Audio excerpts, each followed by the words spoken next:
ఇవాళ పొద్దున్నే ముఖ్యమంత్రి గారి నోట విన్నాం, మహిళా శక్తి ఎంత జాగృతమవుతుందో తెలంగాణలో. మహిళల దప్పుల కళాకారులకు స్వాగతం. అవి దప్పులు కావు, మన పల్లెతల్లుల గుండె చప్పుళ్ళు, ఆనంద సంకేతాలు.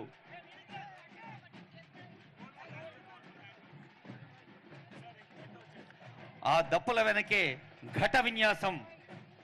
ఘట విన్యాసంతో అందమైన ఆడపడుచులు లయ విన్యాసంతో నడుచుకుంటూ ముందుకొస్తూ ఉన్న తరుణం. తెలంగాణ సంస్కృతి ఘట విన్యాసం వాళ్ళు కథలు రావాలమ్మా.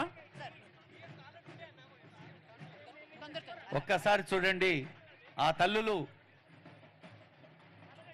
బ్యాలెన్సింగ్ అంటే నియంత్రణకి ప్రతీకలుగా తలపై ఘటాలు మోస్తూ చేతిలో కోలలు వేస్తూ వస్తున్నారు.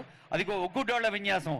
ఒక కొమరెల్లి మల్లన్న, ఒక ఐనవోలు మల్లన్న, మన ఒగ్గుడోళ్ళు శివభక్తికి ప్రతిధ్వనులు. ఒగ్గుడోళ్ల కళాకారులకి స్వాగతం.